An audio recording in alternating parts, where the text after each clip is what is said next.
नमस्कार, मैं हूं बालकृष्ण फरेजा।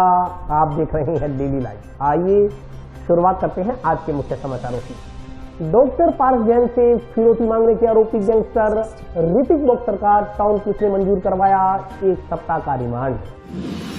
डीएमएफटी प्रबंध कमेटी की बैठक में कलेक्टर ने कामचोर अधिकारियों को लगाई लताड़। स्वर्ण रजत कला विकास बोर्ड का गठन करने की घोषणा के बाद स्थानीय स्वर्णकार समाज में खुशी की लहर। गुरु हरकिशन पब्लिक स्कूल में चल रही स्वर्गीय राम सिंह संधू स्मृति क्रिकेट प्रतियोगिता में विभिन्न टीमों के बीच करवाए गए रोचक मुकाबले।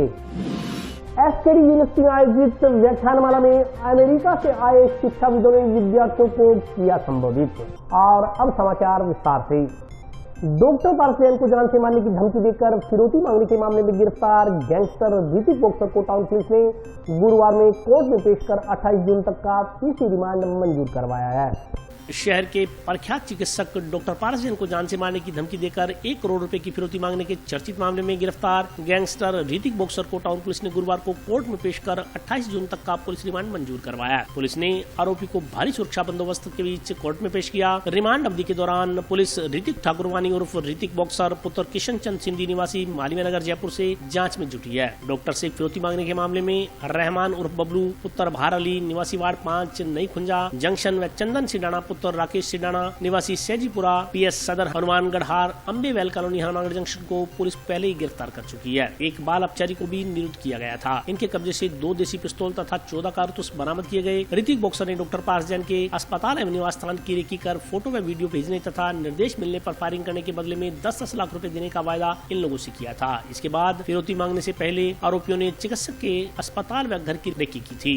ये देकर फिरौती मांगने के मामले में कल ऋतिक बॉक्सर को अरेस्ट किया गया। आज उसे माननीय न्यायालय में पेश कर उसका रिमांड हासिल किया गया। दिनांक 28 तारीख तक माननीय न्यायालय ने जो इसका रिमांड दिया, रिमांड के दौरान इससे विस्तृत अनुसंधान किया जाए। इन्होंने फोन के माध्यम से 1 करोड़ रुपए की फिरौती मांगी थी, नहीं तो जान से मारने की धमकी थी। इन्होंने रेकी करवाई थी। उन मुलजिम हम पहले अरेस्ट कर जेल भिजवा चुके हैं।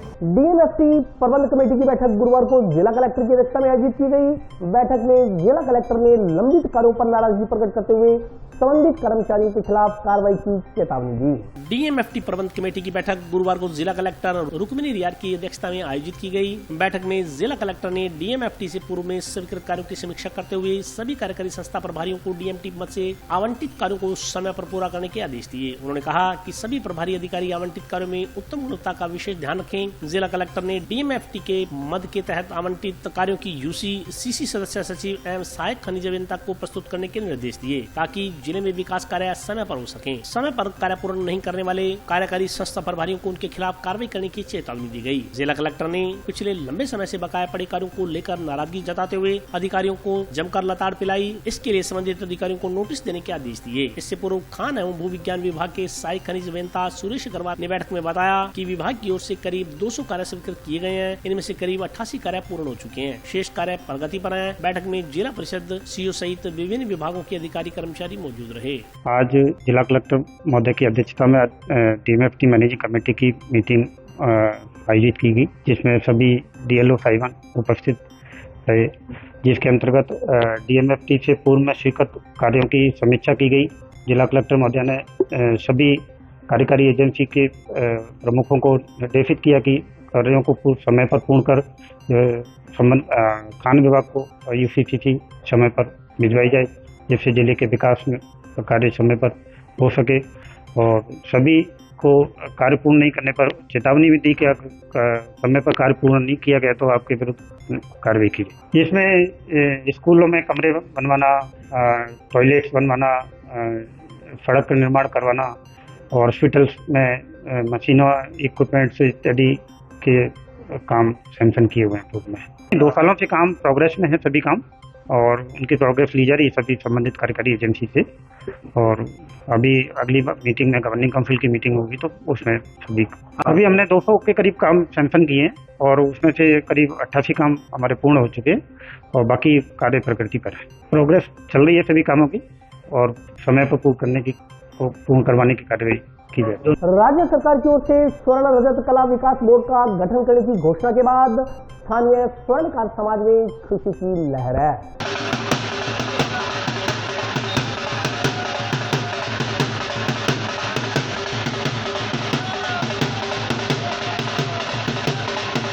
राज्य सरकार की ओर से स्वर्ण रजत कला विकास बोर्ड का गठन करने की घोषणा करने पर स्वर्णकार समाज में खुशी की लहर है। टाउन की सोनी मार्केट में स्वर्णकार समाज के नागरिकों ने एक दूसरे को मिठाई खिलाकर खुशी का इजहार किया और राज्य सरकार का आभार जताया। इस मौके पर स्वर्णकार समाज के लोगों ने कहा कि पिछले 70 सालों में सरकार की ओर से स्वर्णकार समाज को कुछ नहीं दिया गया। अब पिछले कुछ दिनों से स्वर्णकार समाज का बोर्ड गठित करने की मांग राज्य सरकार से की जा रही थी। 18 जून को स्वर्णकार समाज का प्रतिनिधिमंडल जयपुर में मुख्यमंत्री अशोक गहलोत से उनके निवास पर मिला। इस संदर्भ में सभी जिलों से स्वर्णकार समाज के नागरिकों की ओर से ज्ञापन भी दिए गए। मुख्यमंत्री ने स्वर्णकार समाज का सपना पूरा करते हुए बीती रात स्वर्ण रजत कला विकास बोर्ड का गठन करने की घोषणा की। इस मौके पर योगेंद्र सोनी, सुशील सोनी, राजकुमार सोनी, विनोद, कंवर सेन सोनी, जसवंत जोड़ा, राजकुमार जोड़ा, राजू दुप्पड़, सुभाष, रामचंद्र, मोनू, सहदेव, कृष्ण सोनी सहित स्वर्णकार समाज के अन्य लोग उपस्थित रहे।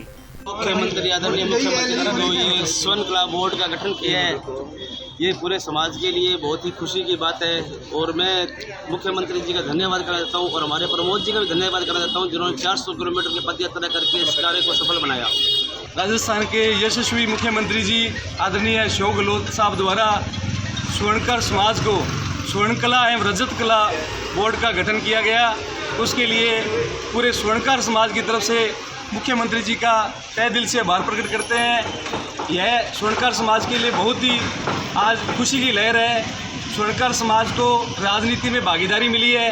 स्वर्ण कला बोर्ड का गठन किया गया है आदरणीय मुख्यमंत्री द्वारा और जिसके लिए स्वर्णकार समाज काफ़ी सालों से स्वर्ण कला बोर्ड के लिए संघर्ष कर रहा था।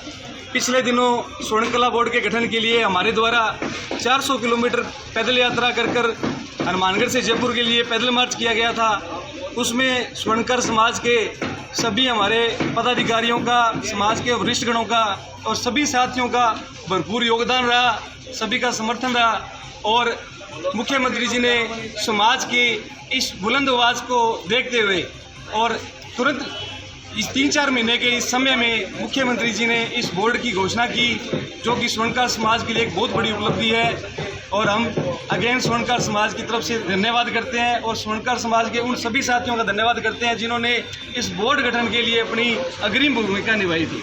10 ग्राम चिट्टा बरामदगी के मामले में गिरफ्तार युवक को टाउन पुलिस ने जांच के बाद कोर्ट में पेश कर न्यायिक अभिरक्षा में जेल भेज दिया है। 10 ग्राम चिट्टा बरामदगी के मामले में गिरफ्तार युवक को टाउन पुलिस ने अनुसंधान के बाद गुरुवार को कोर्ट में पेश कर न्यायिक अभिरक्षा में जेल भिजवा दिया। जंक्शन पुलिस की ओर से 10 ग्राम चिट्टा सहित गिरफ्तार किए गए शाकिर हुसैन पुत्र मोहम्मद अब्बास जोया निवासी वार्ड नंबर 11 जंडावाली पुलिस थाना सदर हाल किराएदार वार्ड 3 नई खुंजा जंक्शन को टाउन पुलिस ने बुधवार को कोर्ट में पेश कर 1 दिन का पुलिस रिमांड मंजूर करवाया। उल्लेखनीय है कि जंक्शन पुलिस थाना प्रभारी नरेश गेरा के नेतृत्व में पुलिस टीम मंगलवार रात्रि को गश्त कर रही थी। गश्त के दौरान पुलिस टीम रिको इंडस्ट्रियल एरिया फेज द्वितीय में पहुंची तो एक युवक की गतिविधियां संदिग्ध प्रतीत हुई। शक होने पर पुलिस ने तलाशी ली तो युवक के कब्जे से 10 ग्राम चिट्टा बरामद हुआ। पुलिस ने चिट्टा बरामद कर मौके से शाकिर हुसैन को गिरफ्तार कर लिया। आरोपी युवक के खिलाफ एनडीपीएस एक्ट के तहत मामला दर्ज कर जांच टाउन पुलिस को सौंपी गई है। जंक्शन थाने में 419 नंबर मुकदमा एनडीपीएस का दर्ज हुआ था, जिसमें शाकिर नाम के मुलजिम को कल किसी रिमांड लिया गया था। आज उससे जो भी अनुसंधान करना था अनुसंधान करके आज उसको पेशी करवाया था। घर में घुसकर फायरिंग करने के मामले को लेकर डीवाईएफआई का एसपी कार्यालय के समक्ष धरना गुरुवार को भी जारी रहा। डीवाईएफआई ने शुक्रवार को एसपी कार्यालय के घेराव की चेतावनी दी है।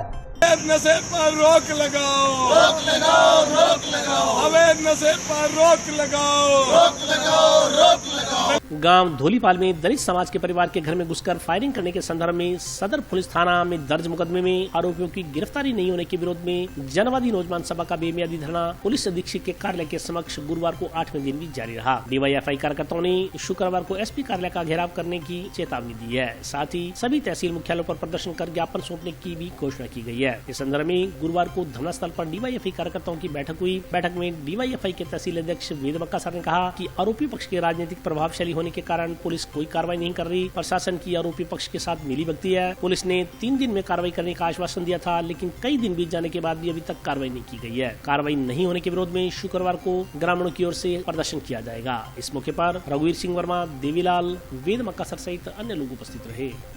आज भारतीय जनवादी नौजवान सभा जिला कमेटी हनुमानगढ़ द्वारा जो धरना आज 10-11 दिन भी जारी है, जबकि यहाँ के जो मुलजिम है वो अभी तक गिरफ्तार नहीं हुए और इसको लेकर के आज हमने एक बैठक बुलाई है। इस बैठक के अंदर ये हमारा तय हुआ है कि कल सुबह जिला हेडक्वार्टर एसपी कार्यालय का घेराव किया जाएगा। आर पार की लड़ाई लड़ी जाएगी, हर तहसील में प्रोग्राम और ज्ञापन दिए जाएंगे। कारण राजनीतिक प्रभावशाली लोग हैं सब, और कुछ क्या है यहाँ का जो प्रशासन है वो उनके साथ मिला हुआ है, और यहाँ का जो स्थानीय विधायक है वो उनके कुछ रिश्तेदार लगते हैं, इस कारण वो कुछ दबाव के अंदर उनको पेश नहीं किया जा रहा है। कुछ लोग क्या है ऐसी कोई संस्कृति ढूंढ रहे हैं कि हमारे जो भी जो कारतूस बरामद हुआ है उस कारतूस को या कोई पिस्टल को किसके नाम पे दिखाएं, इस ऐसी कोई परिस्थितियाँ चल रही है। वो लोग सेटिंग करने के चक्कर में है, और कुछ क्या है राजनीतिक लोग जो भी अपने वो विधायक जी हमारे यहाँ स्थानीय उनके दबाव के जो वार्ता हुई, तो यहाँ का जो एडिशनल है उसने हमारे को बुलाया वार्ता के अंदर, वो बोला कि हमारे को 3 दिन का समय दे दो, हालांकि 3 की बजाय 4था दिन हो गया। आज धौलीपाल गांव में जो 3 जून को जो घटना हुई थी उसको लेकर यह 8वें दिन हमारा धरना है। उसमें दलित परिवारों के घरों पर गोलियां चलाई और उसमें सिर्फ एक ही मुलजिम को गिरफ्तार किया है, उसको माननीय कोर्ट द्वारा उनकी जमानत खारिज कर दी गई है। लेकिन अभी जो अवैध नशे कारोबार में लगे हुए हैं, जो बदमाश प्रवृत्ति के लोग हैं, जिन पर काफ़ी मुकदमे हैं, उनको पुलिस गिरफ्तार नहीं कर रही है, उसके खिलाफ हमारा धरना है। और अब हमने तय किया है कि कल पूरे ज़िले के अंदर सभी थानों पर, तहसील मुख्यालयों पर जो ज्ञापन दिए जाएंगे, प्रदर्शन किए जाएंगे, धरना दिया जाएगा। और अभी वक्त ब्रेक का हाजिर होता हूँ छोटे से ब्रेक के बाद।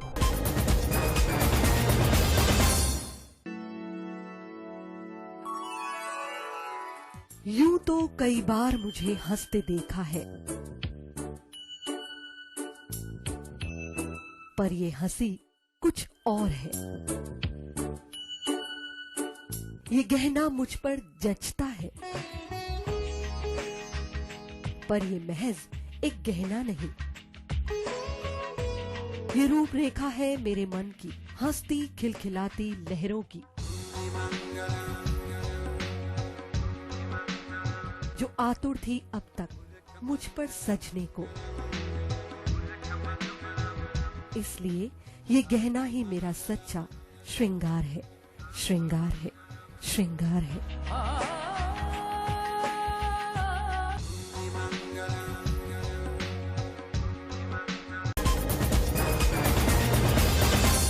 ब्रेक के बाद स्वागत है।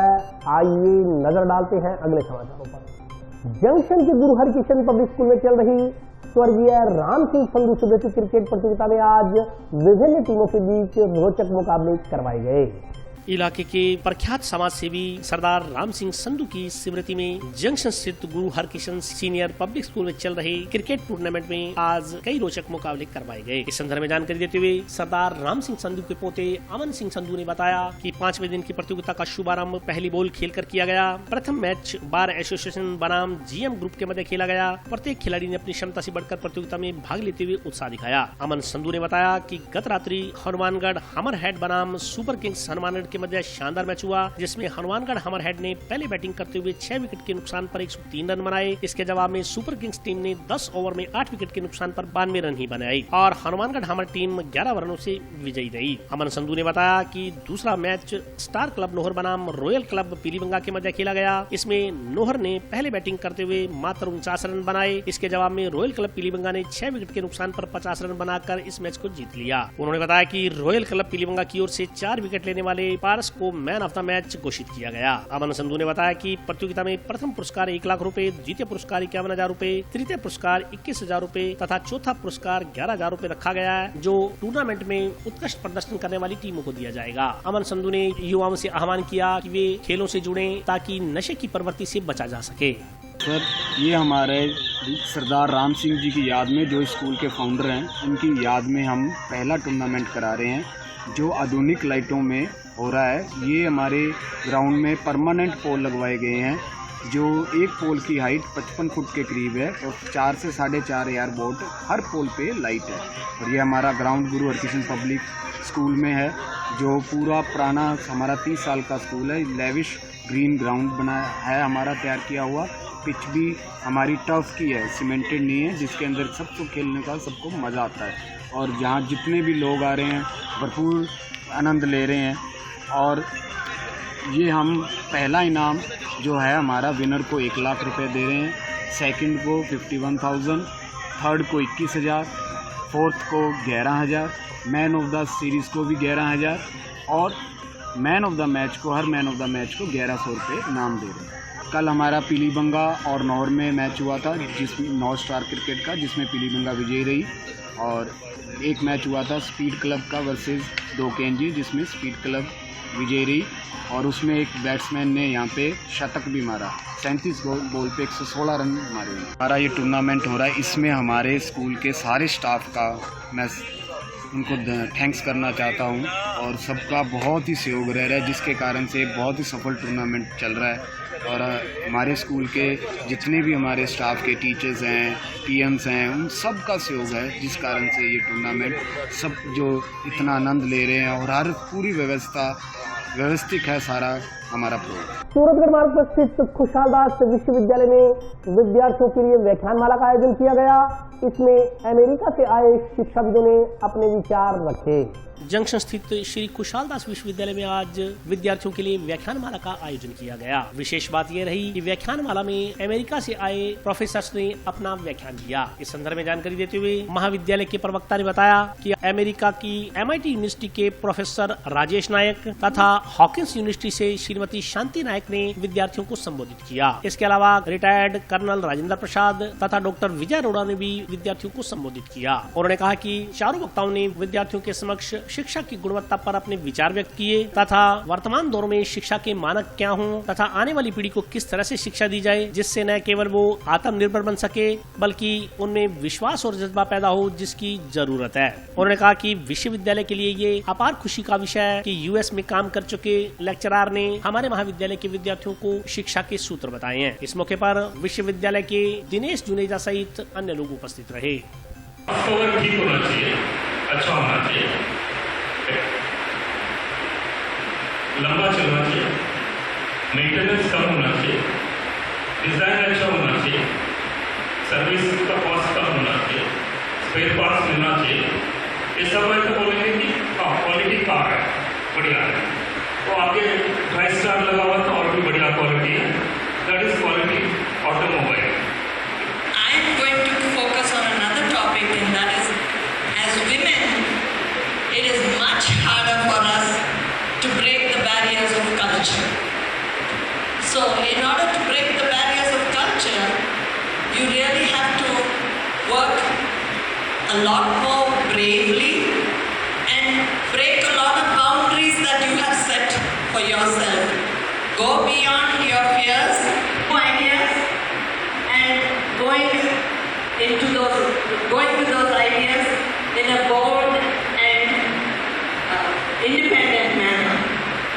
I'm going to stop with that. I wish you all the best in your endeavors.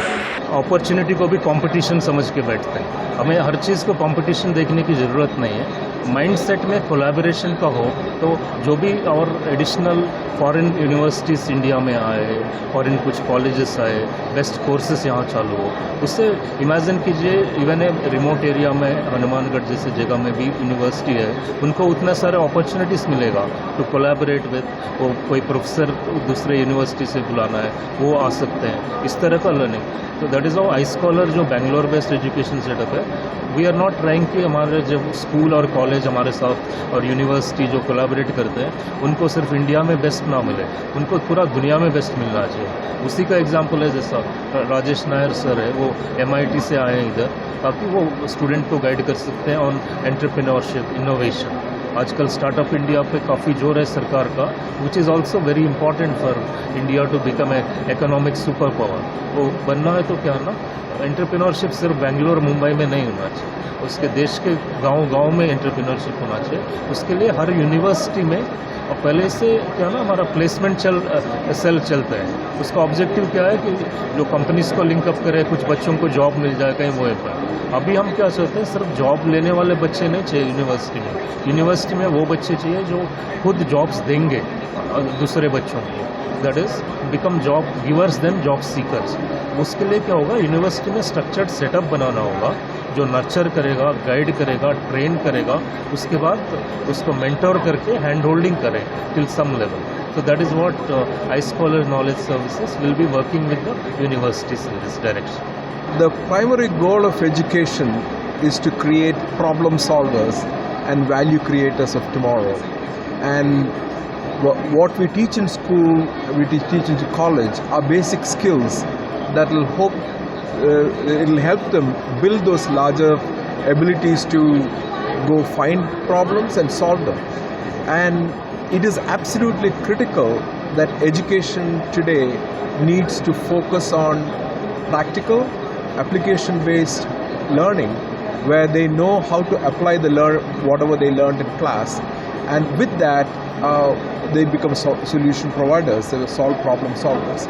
So with our quality education should focus primarily on how do we give them multi-talents with multiple disciplines that they can apply together to solve problems, how to work in teams, work in groups to take on larger problems, and how to create value and extract value through entrepreneurship, starting companies, creating jobs, creating wealth, and that could change the individual, the community and the country. जो बदल रही है उसका purpose ये है कि employer बनाया जाए, ना कि एम्प्लॉई। अभी तक हमारी जितनी भी एजुकेशन थी वो इस तरीके से थी कि जिससे एम्प्लॉई बनने की ट्रेनिंग चल रही है लाइक दिस। तो अभी जो न्यू एजुकेशन पॉलिसी है उसमें हम वोकेशनल ट्रेनिंग उसके अंदर इंक्लूड कर रहे हैं, जिससे कि सेल्फ डिपेंडेंट बने, एंटरप्रेन्योर बने, और स्टूडेंट्स या जितने भी बच्चे हैं वो एजुकेशन इस तरीके की लेंगे कल को एम्प्लॉयमेंट जनरेट कर सकें, एम्प्लॉयमेंट दे सकें। This is the new education policy. जिला प्रशासन द्वारा जिला मुख्यालय तथा आसपास के क्षेत्रों में महंगाई राहत शिविरों का आयोजन किया गया।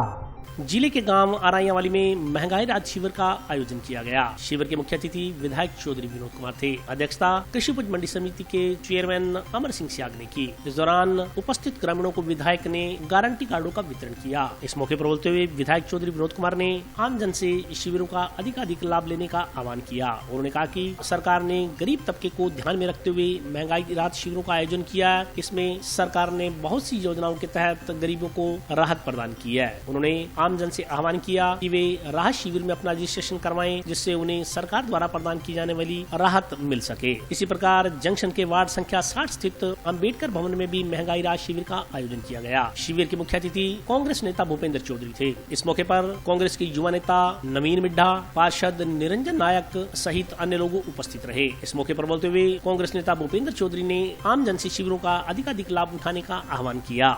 स्कीमा है ये कौन दे रहे अपन ऐसा अपन पता तो होना चाहिए कि सुते जवाब में कोई लाड कर दे पता ही नहीं चलता केड़ा कर गया। कौन कौन दे रहे अपन ऊपर गिरानी प्रेमी जी ये कौन करे कौन दे रहे अपन ये स्कीमा दे कौन रहे हाँ कांग्रेस पार्टी अशोक गहलोत मुख्यमंत्री दे रहे। हिंदुस्तान से किसी भी है नहीं, हिंदुस्तान से ये सिर्फ राजस्थान से कांग्रेस पार्टी के मुख्यमंत्री अशोक गहलोत जी दे रहे हैं। उन्होंने महसूस किया कि बहुत महंगाई का जमाना है। हूँ जो आदमी 500 रुपये की दिहाड़ी जाता है वो आपका ढिड कटता है कि बिजली करूगा। तो उन्होंने आख्या बहुत महंगाई है कि इन्हों सारिया लोगों आप मदद दईए जिन्हों तो देखो किस घर की 100 यूनिट बिजली माफ करती है। पहले तो करी सी जेडे मध्यम वर्ग के जेडे योजना के भी सीगे हूँ सारे की करती है। 100 तो जो 200 बढ़ूगा उन्होंने जो लोकल टैक्सीज है वो नहीं लगेंगे। आज राहत कैंप के अंदर गांव राइयावाड़ी के अंदर माननीय चौधरी विनोद कुमार जी, सुंगराम जी, जेंद्र साहब, जिला प्रमुख जी, चेयरमैन साहब, ब्लॉक अध्यक्ष और सभी हम लोग वहाँ पहुँचे थे और वहाँ बहुत बड़ी इकट्ठ था और सभी लोगों को जो योजनाएं हैं उनका लाभ मिल रहा है। चाहे वो पेंशन की योजना है, चाहे वो चिरंजीवी योजना है, चाहे बीमे की योजना है या बिजली का जो 100 यूनिट प्रति महीने के हिसाब से छूट दी गई है वो है, चाहे किसानों को 2000 यूनिट दी है, चाहे सिलेंडर में छूट दी गई है। इन सभी योजनाओं का बड़ी लोग बेसब्री से इंतजार कर रहे थे कि हमें कम इसमें छूट मिलेगी और सभी बड़े खुश हैं। और ख़ास तौर पर जो ग्रामीण इलाकों के गरीब लोग हैं, चाहे शहरी इलाकों के गरीब लोग हैं, जिनको इन सभी योजनाओं का फायदा मिलेगा, उनको कणक जो बीजेपी सरकार सेंटर की 5 किलो कणक देती थी और 5 किलो राज्य सरकार कणक देती थी, उन्होंने बीजेपी सरकार ने सेंटर की ने उन्होंने 5 किलो अपनी कणक काट दी है, तो उसकी एवज के अंदर माननीय मुख्यमंत्री जी ने एक किट देनी है जिसकी आज कीमत लगभग 370 रुपये है। उसमें दाल, तेल, चीनी और मसाले दिए जाए। तो मैं समझता हूँ कि इन लोगों को इन कैंपों से इतना भारी जो फायदा होगा, जो बीजेपी सरकार ने इतनी महंगाई बढ़ा दी है, उसको कम करने के लिए राजस्थान सरकार ने जो अपनी एक उपराला की है, उससे सभी लोग बहुत संतुष्ट हैं। और आज हमारा ये आखिरी कैंप था ग्रामीण का और बड़ा अच्छा समापन हुआ है।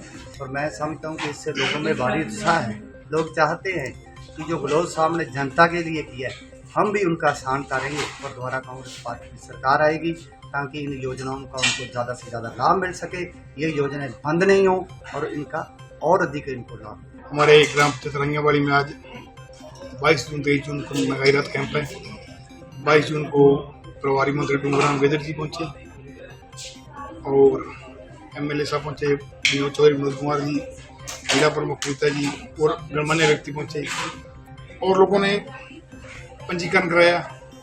लोगों ने लाभ लिया, योजनाओं का लाभ लिया और हम हमारा पूरा प्रयास है कि हम ज़्यादा से ज़्यादा लोगों को लाभ दिलाएं।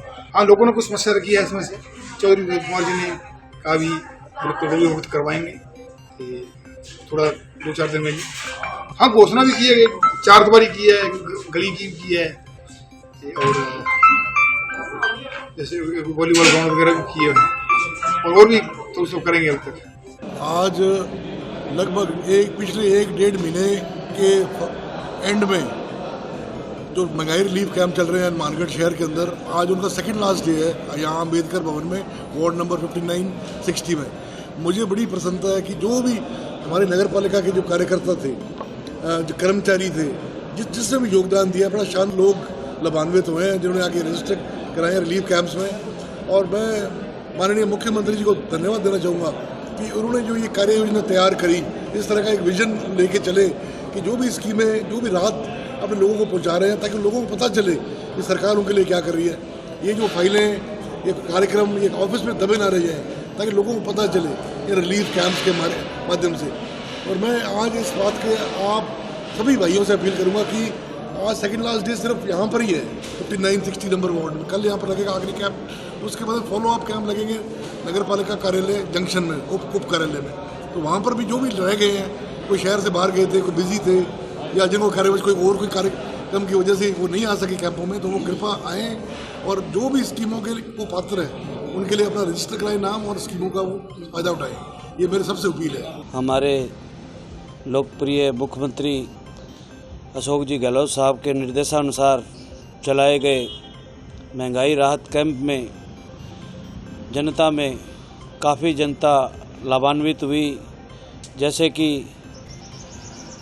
मेरा मानना है कि 100 यूनिट बिजली फ्री है, तो लोगों ने जैसे रजिस्ट्रेशन करवाया, उनको राहत की सांस आई। अब की बार जो बिल आए हैं वो 200 यूनिट माफ़ करके ही आए हैं। तो मेरा मानना है भी गरीब आदमी को अगर 100 यूनिट पर माह फ्री होती है तो उसको काफ़ी सहारा लगता है। और सिलेंडर जो है उज्ज्वल योजना के तहत भी कहाँ 1100 रुपये का 1150 का सिलेंडर है आज, पर अब 500 उज्ज्वल योजना के तहत जो सिलेंडर है और वो बीपीएल परिवार के जो है उनको 500 रुपये में सिलेंडर दिया जा रहा है। ये अपने आप में बड़ी बात है। मेरा मानना है भी मुख्यमंत्री अशोक गहलोत जी ने जो ये महंगाई राहत कैंप चलाया है तो लोगों को काफ़ी राहत मिली है और काफ़ी लोगों में मुख्यमंत्री अशोक जी गहलोत के प्रति दिल में जो है वो जनता सब जानती है। आने वाले चुनाव में वो सब बता देगी भी। ये जो कैंप है मेरे वार्ड नंबर 59-62 में लगा हुआ है। गांव रामसरा नारायण निवासी एक व्यक्ति ने अपने भाई बहनों पर उसके मकान पर कब्जा करने का आरोप लगाते हुए उपखंड अधिकारी को लिखित शिकायत कर कार्रवाई करने के लिए पुलिस को निर्देशित करने की मांग की है। गांव रामसरा नारायण निवासी एक व्यक्ति ने अपने भाई व बहनों तथा परिजनों पर उसके मकान पर कब्जा करने का प्रयास करने तथा घर से जेवरात व घरेलू सामान चोरी कर ले जाने का आरोप लगाया है। इस संदर्भ में उक्त व्यक्ति ने गुरुवार को उपखंड अधिकारी को लिखित शिकायत देकर कार्रवाई करने के लिए पुलिस को निर्देशित करने की मांग की। कृष्णलाल पुत्र चंदूराम सोनी निवासी गांव रामसरा ने बताया कि वह अपने पैतृक मकान में माता शर्बती के साथ निवास करता था। उसकी की 2 बहनें तथा 4 भाई हैं। सभी विवाहित हैं और अपने परिवार के साथ अलग अलग निवास करते हैं। पिता की मृत्यु के पश्चात उसे व उसके बड़े भाई को उसके परिवारजनों ने घर से निकाल दिया था। वे दोनों अपनी माता शर्बती के साथ रहते थे। उस समय सभी भाइयों में तय हुआ कि जो माता के साथ रहकर उसकी देखभाल भरण पोषण करेगा वही पैतृक मकान में रहेगा। माता पिता की मृत्यु के उपरांत भी मकान उसी का रहेगा। मकान का 5 भाइयों में कोई बंटवारा नहीं होगा। उसकी माता शर्बती ने 23 जुलाई सन 2009 को गांव रामसरा नारायण का अपना मकान उसके नाम यह कहकर लिख दिया कि जब तक वह जिंदा है तब तक यह मकान उसका खुद का रहेगा। उसके पश्चात यह मकान उसके बेटे कृष्णलाल का होगा। उसकी माता शर्बती देवी का 6 जून 2023 को निधन हो गया। पूर्व समझौते के अनुसार उसने ही दाह संस्कार व 12वीं तक की सभी रस्में निभाई और इस पर पूरा खर्चा वहन किया। उसके भाइयों व बहनों के परिवारजन इस अवसर पर आए हुए थे। इन लोगों ने माता की मृत्यु के पश्चात मकान में हिस्सा मांगना शुरू कर दिया। उसने अपने भाइयों तथा उसकी माता का लिखा हुआ इकरारनामा इन लोगों को दिखाया, लेकिन उन्होंने इसे मानने से इनकार कर दिया और मकान पर कब्जा करने की बात करने लगे। बुधवार को जब वह दिहाड़ी मजदूरी करने के लिए गया हुआ था, घर में उसकी पत्नी व 3 बच्चियां थी। तब उक्त लोग जबरदस्ती घर में घुसाए। उसकी पत्नी व बच्चों को धमकाकर व मारपीट का भय दिखाकर जबरदस्ती धकेल कर घर से बाहर निकाल दिया। घर में रखे संदूकों के ताले तोड़कर माता के सोने व चांदी के जेवर, उसकी पत्नी व बच्चों के जेवर, घरेलू सामान, बर्तन आदि निकाल ले गए। उसके परिवार को धमकी दी कि दोबारा घर में घुसे तो सबके हाथ पैर तोड़ देंगे। घर में बने कच्चे कमरे, रसोई आदि तोड़ दिए।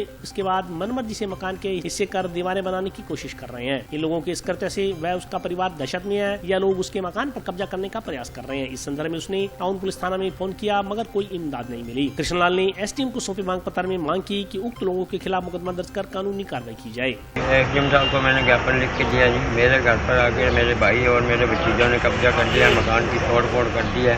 इसलिए मैंने एसडीएम साहब को लिखित में दिया। एसडीएम साहब ने ऑर्डर कर दिया था थाने में। थाने अधिकारी ने अभी तक कोई जांच नहीं की, पहुंची नहीं अभी तक पुलिस वाले। मेरी डिमांड है जी, मेरा मकान मेरा है, मेरी माँ ने मेरे नाम कर दिया था। मेरे बच्चे वहाँ रहते थे, मेरे बच्चों को मार पीट करके घर से निकाल दिया। और सामान मेरे भी सारा उठाते लगे। मेरी माँ के गहने गट्टे थे वो भी उठाते ले गए। कान तोड़ के ईंटें वगैरह सब उठाते ले गए। अभी तो हम रात को हम रुके थे यहाँ पड़ोसी के घर से। 9 बजे तक थाने में थे। 9 बजे थाने वाला निकाला वहाँ से। उसके बाद शाम में भाइयों ने धमकी दी कि आपकी यहाँ घुस गए तो जान से मार देंगे, करने लगेगा। सुबह वहाँ से वापस आए, यहाँ जिला कलेक्टर से ज्ञापन देंगे। और आज के लिए बस इतना ही। कल फिर हाजिर होता हूँ नए समाचार के साथ। तब तक के लिए नमस्कार।